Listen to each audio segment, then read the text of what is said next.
अस्सलाम वालेकुम नाज़रीन, मैं हूं असद अली तूर अपने प्रोग्राम असद तूर अनसेंसर्ड के साथ।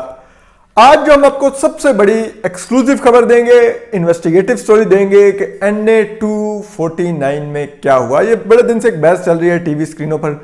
सईद गनी भी अपीयर हो रहे हैं, मिफ्ता इस्माइल अपीयर हो रहे हैं, दोनों साइड अपना अपना मौकफ रख रही हैं। इस इलेक्शन में धांधली के इल्जाम पे मलन लगा रही है, पीपल्स पार्टी दिफा कर रही है कि फेयर तरीके से जीती है। लेकिन असल में हुआ क्या है इस इलेक्शन में, हम आपको ये आज अंदर की तमाम ग्राउंड रियलिटी बताने जा रहे हैं। क्या हुआ है, हमने नून लीग के लोगों से बात की है जो सीनियर जो सिलेक्शन में इन्वॉल्व थे, जिन्होंने सिलेक्शन को सारे को देखा। क्या हुआ नून लीग की पार्टी स्ट्रक्चर में उस वक्त क्या हुआ, किस तरह से सारा मामला कंक्लूड हुआ और किस तरह से नून लीग इस नतीजे पर पहुंची कि ये धांधली हुई है। जबकि पीपल्स पार्टी की साइड का भी हम आपको सारा बताएंगे कि क्या हुआ, और फिर आपको एंड में बताएंगे कि सिलेक्शन में धांधली हुई है या नहीं हुई है। तो सबसे पहले तो आपको बताते हैं कि जो हमारी बात हुई है जो नून लीग के ज़राए से, वो बड़ी एक दिलचस्प कहानी है।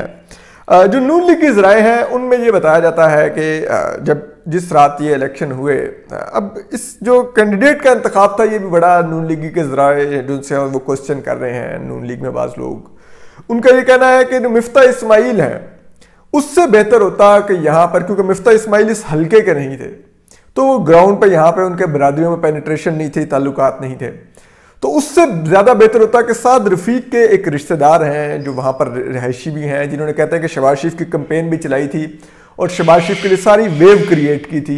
कहते हैं कि वो ज़्यादा डिजर्विंग कैंडिडेट थे, लेकिन पार्टी में हाई अप्स ने फैसला किया मिफ्ता इस्माइल के हक में।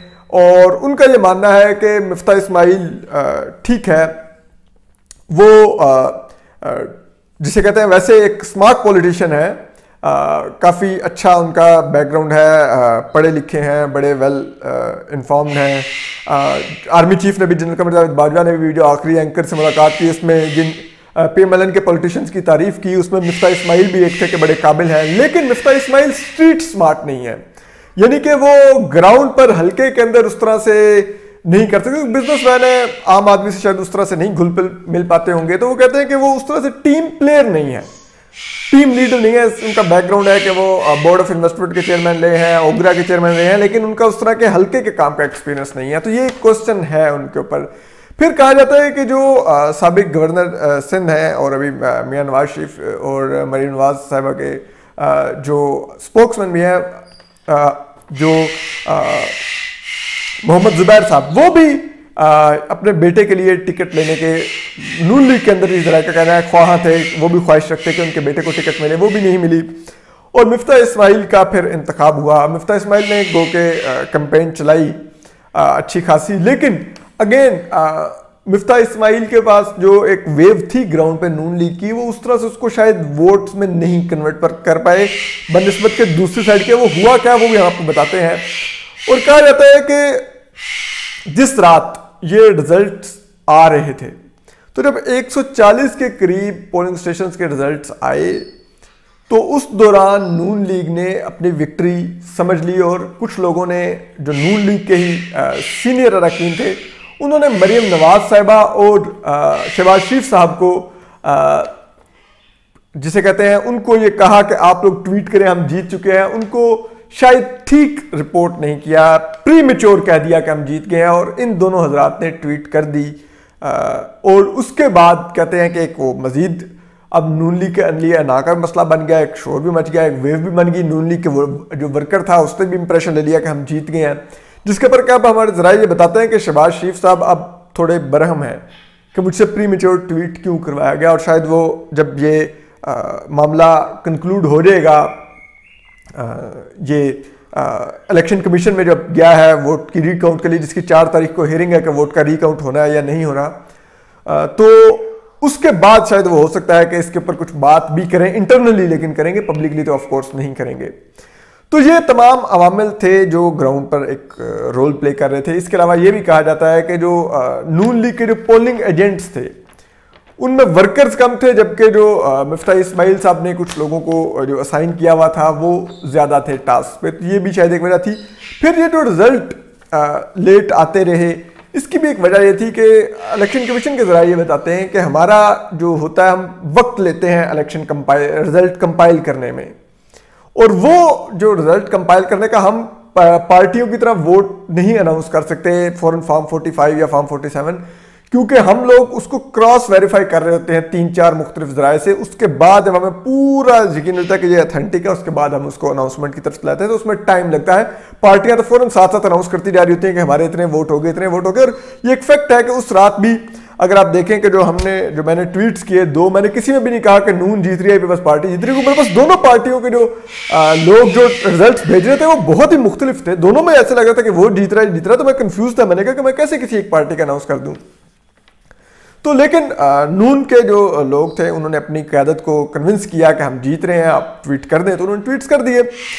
उसके बाद अब आपको बताते हैं कि जो पीपल्स पार्टी की साइड पे जो हुआ, पीपल्स पार्टी ने सीट जो ही फैसल वाडा ने सेनेटर बनने का फैसला किया था तो मार्क कर ली थी कि हमने ये सीट जीतनी है, और उसी वक्त से उन्होंने ग्राउंड पे काम शुरू कर दिया था। उन्होंने जिसे कहते हैं लोगों से रब्ता शुरू कर दिया था, हल्के में छोटे मोटे काम करवाने शुरू कर दिए थे। ये वो फैक्टर से जो पीपल्स पार्टी जो एक रोल प्ले कर रही थी अपने लिए। हालांकि उसके बाद कहते हैं कि पीडीएम नहीं टूटी थी, जो जेजेएफ और पीएमएलएन ने खुद ही से मिफ्ता इस्माइल को ज्वाइंट कैंडिडेट नामजद कर दिया पीडीएम का, जिसके पर पीपल्स पार्टी को तहफ़्फ़ुज़ात थे। पीपल्स पार्टी के जरिए का दावा है। अब वो जो पीपल्स पार्टी कर रही क्या थी वो हम आपको बताते हैं, बड़ा दिलचस्प है। हालांकि पिछली दफा कादिर खान जो थे, कादिर खान मंदोखेल, ये 6ठे नंबर पर थे, लेकिन इस बार पहले नंबर पर कैसे आए? इस इलाके की सबसे बड़ी जो बरादरी है वो है अवान बरादरी। पीपल्स पार्टी ने 2 तरीके से उस अवान बरादरी को पेनिट्रेट किया। एक, उन्होंने जो साबिक सदर आसिफ जरदारी हैं, उन्होंने एक रिटायर्ड एसएसपी हैं फारूक अवान, इसी अवान बरादरी के इसी हल्के में होते हैं, उनकी बड़ी पेनिट्रेशन है, रिटायर्ड हैं एसएसपी। उनको सदर आसिफ जरदारी जो साबिक हैं, उन्होंने मुलाकात करके उनको दरखास्त की कि हमने हर हाल में ये इलेक्शन जीतना है, आपने मुझे इलेक्शन जीत के देना है। तो फारूक अवान ने उनको यकीन दहानी कराई कि वो डिलीवर करेंगे। उसके बाद इन्होंने जो एक तंजीमुल आवान है वहाँ पर, उसके एक पीर हैं, लोकल पीर खालिद सुल्तान, उनको भी एंगेज किया, जो कि बड़ा असर और रसूख रखते हैं अवान बरादरी में। एक जिसे कहते हैं एक स्पिरिचुअल एक शख्सियत है उनकी। तो उन्होंने फिर बहुत ग्राउंड पर काम किया। फिर इसके अलावा इन्होंने केपी से जो इनके सेक्रेटरी जनरल है केपी के, शादी खान, उनको बुलवाया, उनको पख्तून वोट को इन्फ्लुएंस करने के लिए यूज़ किया। उन्होंने बहुत ज़्यादा वहाँ पर काम किया ग्राउंड पर 15-20 दिन। फिर इसके अलावा जो MWM थी, मुत्तहिदा जो ये शिया बरादरी की जो अहले तशी हैं, उनकी जो MWM है, उसके राजा नासिर अब्बास ने भी हमायत का ऐलान किया पीपल्स पार्टी के कैंडिडेट ने, तो उसने भी वाइटल रोल प्ले किया। उसके बाद जो शिया वोट था वो बहुत ज़्यादा मुतहरिक हुआ पीपल्स पार्टी की हिमायत में। लेकिन स्टिल कहते हैं कि ग्राउंड पर जो कारकुन था पीपल्स पार्टी में, वो तो कह रहा था कि हम जीत जाएंगे, हमने बहुत काम किया है। लेकिन पीपल्स पार्टी की जो क़यादत थी वो अभी भी बहुत ज़्यादा, जैसे कहते हैं, पुरुमीद नहीं थी रिजल्ट आने तक। इवन के कहते हैं कि जिस रात जब रिजल्ट आने शुरू हुए तो उस रात एक वक्त ये भी आया कि सब जो बिलावल भुट्टो हैं, जो चेयरमैन हैं पीपल्स पार्टी के, बिलावल भुट्टो, उन्होंने एक पैगाम तैयार करवाया अपने सेक्रेटरी से कि जो फौरी तौर पे जब नून लीग अगर जीत जाती है तो वो जारी कर दिया जाएगा मुबारकबाद का पैगाम। और ये फैसला किया गया कि अगर रिजल्ट थोड़ा लेट अनाउंस हुए तो सुबह, अदरवाइज अभी रात को मियाँ शहबाज शरीफ को, वरना अगले दिन सुबह मियाँ शहबाज शरीफ को कॉल करके बिलावल भुट्टो जीत की मुबारक देंगे। ये सब कुछ तय कर लिया गया। लेकिन फिर जो सईद गनी थे वो साथ साथ बताते रहे, क्योंकि सईद गनी बहुत कहते हैं रोल प्ले कर रहे थे लोगों से, गो के वो हल्के में नहीं जाते थे, लेकिन हल्के के लोगों से वो बहुत ज़्यादा राब्ते में थे और उन्होंने बहुत ज़्यादा रोल प्ले किया, कारकुनों से बहुत ज़्यादा राब्ते में थे। कहते हैं कि सईद गनी ने कारकुनों को ये कहा कि ये इलेक्शन हमने नहीं लड़ना, ये इलेक्शन आपने लड़ना है, ग्राउंड पर आप मौजूद हैं, हम नहीं लड़ेंगे क्योंकि हम वहाँ पर आ नहीं सकते, लेकिन आपने ये इलेक्शन लड़ना है और याद रखिए ये आपकी इज्जत का मसला है, हमारी से ज़्यादा आपकी इज्जत का। तो उस पर भी कहते हैं कि कारकुन काफ़ी ज़्यादा मुतहरिक थे। तो सईद गनी जो जब 120-30 जो रिजल्ट्स आए पोलिंग स्टेशनों के, उनके पास फॉर्म 45 आए, तो उनमें पीपल्स पार्टी जीत रही थी और नून लीग दूसरे नंबर पर थी, जबकि एक दफ़ा सिर्फ उनको 120 वोटों की लीड एक दफ़ा सिर्फ तहरीक लब्बैक ने पीपल्स पार्टी से ली और वो बाद में उनकी ख़त्म होगी। तो कहते हैं कि सईद गनी ने बार बार टीवी चैनल्स को भी अप्रोच किया कि आप क्या रिजल्ट चला रहे हैं, हमारे पास फॉर्म 45 ये है। उन्होंने फिर फॉर्म 45 भेजने शुरू की टीवी चैनल्स को, जिसके बाद रात को 1-1:30 बजे के बाद फिर टीवी चैनल्स ने भी कहते हैं कि उन्होंने फिर रिजल्ट्स में पीपल्स पार्टी को लीड दिखानी शुरू की। तो ये वो तमाम अवामिल थे। अब इसमें ऐसा लगता है कि नून लीग की क़यादत जो है उसको प्रीमेच्योर एडवाइस किया गया और उनसे ये अनाउंस करवाया गया, और अब नून लीग इसको ना का मसला बना के बैठी हुई है शायद, और एक सीट की खातिर हमारा नहीं ख्याल कि अपोजिशन को इस तरह से आपस में लड़ना चाहिए। एंड ऑफ द डे बात यह है कि आप देखिए पीटीआई को कितनी बदतरीन शिकस्त हुई है, 6ठे नंबर पर पड़ी हुई है, तमाम वसाइल इस्तेमाल करके उसके बाद भी 6ठे नंबर पर अगर पड़ी हुई है तो फिर क्या इस पीटीआई हुकूमत के पल्ले रह गया। लेकिन अपोजिशन आपस में लड़ रही है तो अपोजिशन को सोचना चाहिए, एक सीट की खातिर मजीद एम्बेरसमेंट होगी कि अगर ये इसी तरह आपस में लड़ेंगे और फिर एंड इलेक्शन कमीशन में भी जाके जब वो रीकाउंट में भी अगर ये सामने आएगा कि पीपल्स पार्टी जीती है तो फिर बिल्कुल एक एम्बेरसिंग सिचुएशन होगी। नून लीग को ये ज़रूर सोचना चाहिए।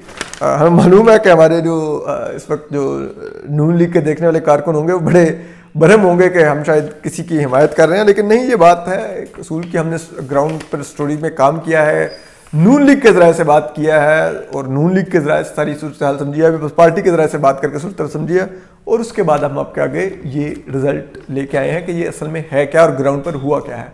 बहरहाल अपना ख्याल रखिए, सलामत रहिए, अल्लाह हाफिज़।